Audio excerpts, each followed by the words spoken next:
giờ sáng. Chào mừng quý vị và các bạn đang xem video trên kênh Hân Real Life. Hôm nay thì Dượng sẽ dắt Công Hân và gia đình đi tham quan khu di tích lịch sử có tên gọi là Saxi. Saxi có nghĩa là tảng đá, có thể gọi là dãy núi đá mà con người từ thời tiền sử hơn 9.000 năm về trước đã đào khoét những cái tảng đá và đã tạo thành những cái ngôi nhà trong hang động, cho đến bây giờ đã thành một cái thị trấn nằm trong dãy núi đá nổi tiếng nhất châu Âu và đã được công nhận thành một di sản của UNESCO. Mời quý vị và các bạn cùng theo dõi. Buongiorno Tio. Hôm nay Tio Giuseppe sẽ chở chúng ta tới thành phố cổ của Matera. Từ thị trấn Benalda đến Saxi với quãng đường dài là 41 km, lái xe với quãng đường trong thời gian tầm 40 phút cho tới 50 phút.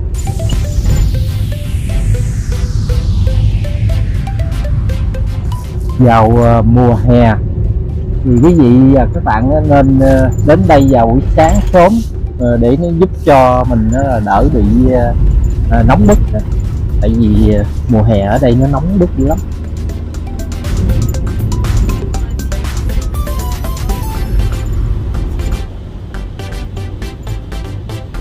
Những chiếc xe đang chạy ngược hướng là họ đang chạy xuống biển để mà tắm biển buổi sáng, còn mình thì đang chạy lên núi.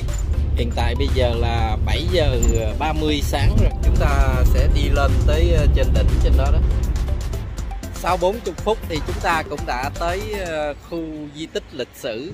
Thì trước khi mình đặt chân lên phía trên của Saxi thì mình và mọi người là chuẩn bị trước cho buổi ăn sáng để lấy sức.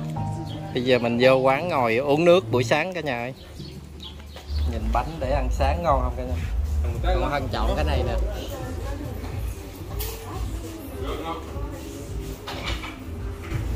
Con Hân sẽ uống nước trà này.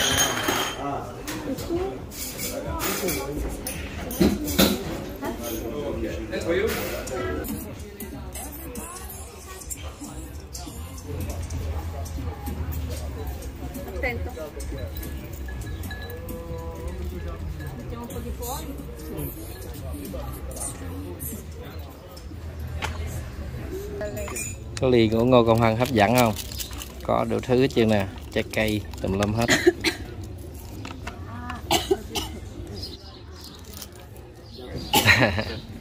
Anh là kiểm tra cái thẻ tính tiền coi nó có đúng hay không. Anh dễ thương không? Tính tiền hơi bị nhiều, bây giờ vô lấy cái lấy cái thẻ tính tiền nó vô trừ lại. Grazie. Trả lại 5 euro nè cả nhà thấy không?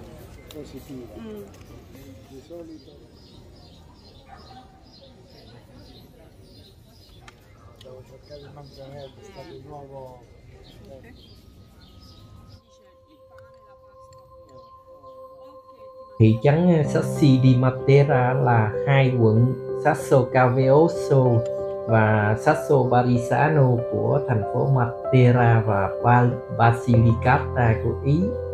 Có diện tích là 1,016 hecta và dùng điểm ở ngoài là 4,365 hecta, và nó còn là nơi nổi tiếng với những ngôi nhà mà hang động cổ xưa. Và hiện nay Saxi đã là một trong những cảnh quan độc đáo nhất ở châu Âu.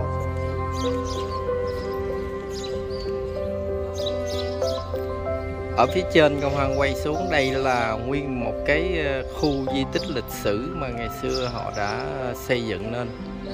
Còn là những cái ngôi nhà cũ kỹ. Cái dãy núi bên kia có rất là nhiều hang động luôn. Nó cách ở bên đây là một con suối. Hiện tại là mình đang đứng ở cái chỗ cao nhất rồi, quay xuống dưới. Nếu mà mình được đứng tại đây mình nhìn cái cảnh như thế này nè, mình sẽ thấy nó rất là hùng vĩ luôn. Cái cảm giác nó rất là đặc biệt. Thôi bây giờ chúng ta tiến dần vào phía trong để tham quan khu di tích lịch sử cổ kỹ này nhé. mỗi một bước đều có một nấc thang. Xá Si bắt nguồn từ một khu định cư trong hang động thời Tiền Sử và bị nghi ngờ là khu định cư đầu tiên của người Ý. Được xác thực mọi người sống ở đây sớm nhất là vào năm 7000 trước công nguyên đó mọi người. Cái thị trấn ở đây á, người ta gọi tên nó là Xá Si, thì Xá Si nó có nghĩa từ tiếng Ý dịch sang tiếng Việt tức là cục đá, có thể gọi nó là tảng đá lớn hoặc là núi đá. Những ngôi nhà ở đây được người ta đào sâu vào những cái viên đá, vào những cái vách núi đá đó. Đá này có tên là Karenit, nó thuộc dạng đá vôi. Đây là khu di tích lịch sử có tên gọi là Xá Si. Những ngôi nhà ở đây thì được âm sâu vào trong đá, còn mặt tiền thì họ xây dựng bằng những viên đá thiên nhiên, đá họ làm bằng thủ công. Đây mọi người xem là những cục đá, những cái viên đá cũ kỹ đã được hình thành rất là lâu năm. Ở đây rất là rộng lớn luôn, thênh thang luôn. Có thể đi nửa ngày trời không giáp, hoặc là nói là đi một ngày cũng không giáp luôn. Nói chung là rất là rộng. Công an quay sơ thì cả nhà cũng đã thấy rồi đó. Đây những cái bức tường ống khói đang đổ nứt. Bây giờ công an đi xuống bậc thang này cũng rất là nguy hiểm, nếu mà không cẩn thận thì sẽ trật chân té nha. Mọi người đang đứng ở dưới chờ công an nha. Công an đang loanh quanh ở phía trên, vẫn chưa xuống tới ở dưới nữa. Bây giờ chúng ta đi tiến dần phía xuống dưới. Ở cái khu di tích lịch sử này vẫn có những người sống ở trong đây nha. Nhưng nó đã được hình thành khu di tích lịch sử để cho mọi người đến tham quan. Xá Si di Matera là một khu di tích lịch sử, đồng thời cũng là một thành phố cổ. Các đường phố của Xá Si thường là chạy dọc theo phía trên của những ngôi nhà khác. Họ đã tạo nó thành những tầng như những nấc thang để cho cái độ dốc không có cao, cho những chiếc xe có thể vận chuyển lên trên. Lân cận ở đây hầu như là có rất nhiều chỗ trồng xương rồng. Xá Si là một cái thị trấn cổ nằm ở trên một cái sườn dốc khe núi tên là La Gravina, được tạo ra bởi con sông mà bây giờ đã thành một cái dòng suối nhỏ rồi. Ở phía trước là cái khe suối này, mình có thể ra ngoài này mình ngắm cảnh rất là đẹp luôn. Mình đang đi trên một cái đồi núi đá, đang đứng ở trên một cái nền đá.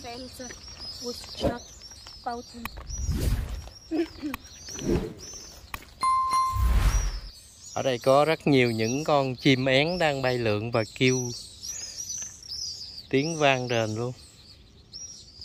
Xét ra thì con người ngày xưa rất là vĩ đại. Họ đã bỏ rất là nhiều công sức để mà dựng nên một cái thành phố cổ này. Bên dưới kia là con suối chảy dài theo xung quanh của một cái núi. Hiện tại bây giờ là 8 giờ sáng nhưng đã lên tới 30 độ C rồi cả nhà. Ở bên kia có những cái hang giống như là con người ngày xưa đó là sống từ thời ăn long ở lỗ, và bây giờ đã được hình thành lên, có những cái ngôi nhà cũng coi như là hiện đại hơn, nhưng mà vẫn còn những cái lỗ của cái thời xưa để giữ lại di tích lịch sử. Trong năm 1950, nhiều dân số tại đây đã di cư đến những cái thành phố mà hiện đại á, rồi họ phát triển ở đó. Ví dụ như mấy cái thành phố mà gần ở Thụy Sĩ với mấy thành phố lớn á. Matera là nơi duy nhất trên thế giới mà người dân ở đây rất tự hào. Họ vẫn sống chung một cái ngôi nhà của tổ tiên của họ cách đây hơn 9.000 năm trước. Thật là quá trời lâu đời ha cả nhà.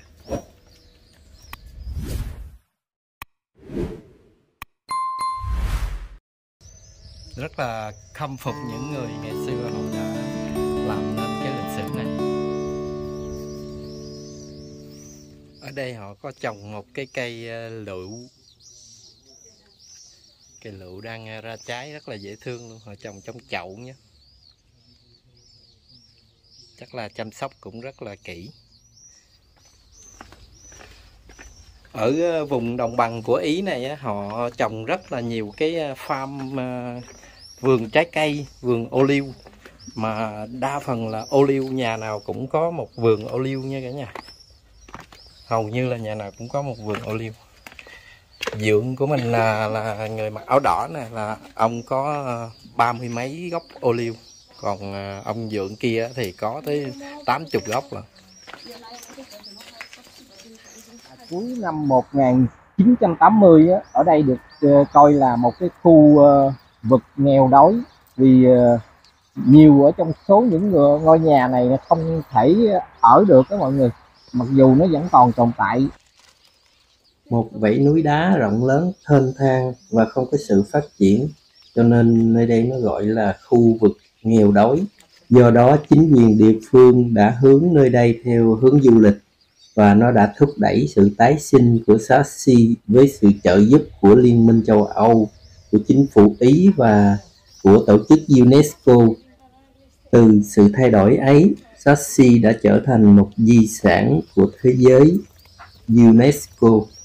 Không biết bao nhiêu là công sức, không biết bao nhiêu là tảng đá đã xây dựng thành nguyên một cái phố cổ, và đã tạo dựng lên một cái di tích lịch sử quá trời hùng vĩ.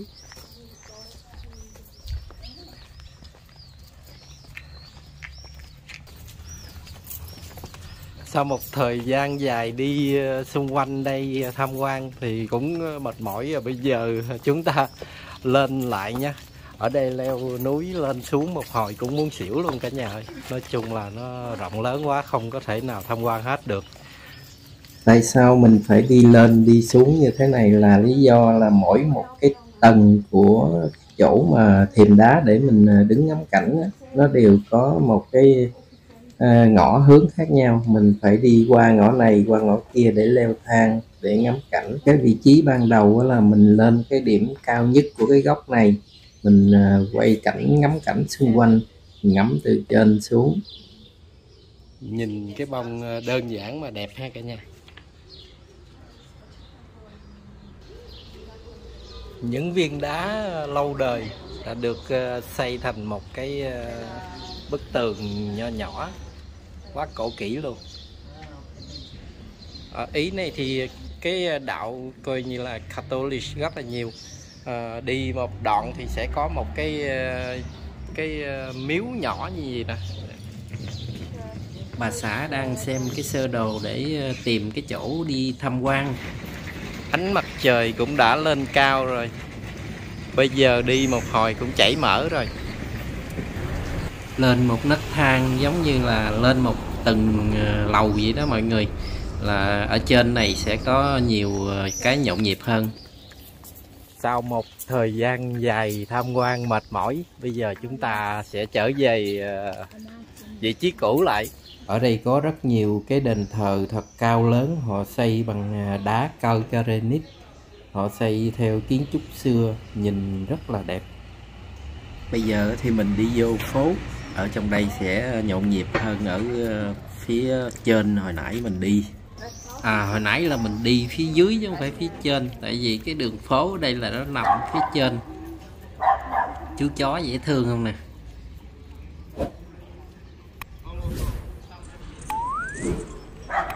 Giờ kém 10 phút rồi. Bây giờ Dượng với bà xã đang mò đường tới cái chỗ bảo tàng. Đây là cái chỗ bảo tàng mà ngày xưa họ đào xới lên đó, rồi họ tìm cái gì dưới đây đó không biết. Và bây giờ họ để như vậy để làm một cái khu mà giống như di tích lịch sử để cho mọi người tới tham quan. Họ đào, họ khoét ở dưới lòng đất, ở dưới đó là còn có những cái đường hầm, nhưng mà mình không có được vào trong đây bởi vì họ đã gào, họ cấm cho người vào trong đây. Hiện tại bây giờ là trời cũng khá là nóng luôn, cho nên đó là người ta cũng ít đi dạo để tham quan, đi kiếm chỗ mua nước uống cả nhà ơi. Bây giờ khát nước quá rồi, đi kiếm một chai nước uống cho nó mát. Ở trong đây bán nước uống, bán kẹo, bán thuốc hút, bán lô tô.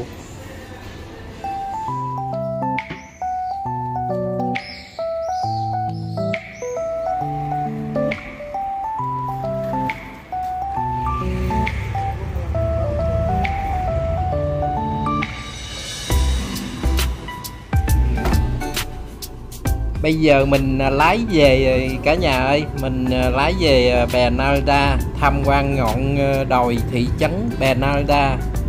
Cảm ơn cả nhà đã theo dõi xem video và hẹn gặp lại video lần sau. Xin chào tạm biệt.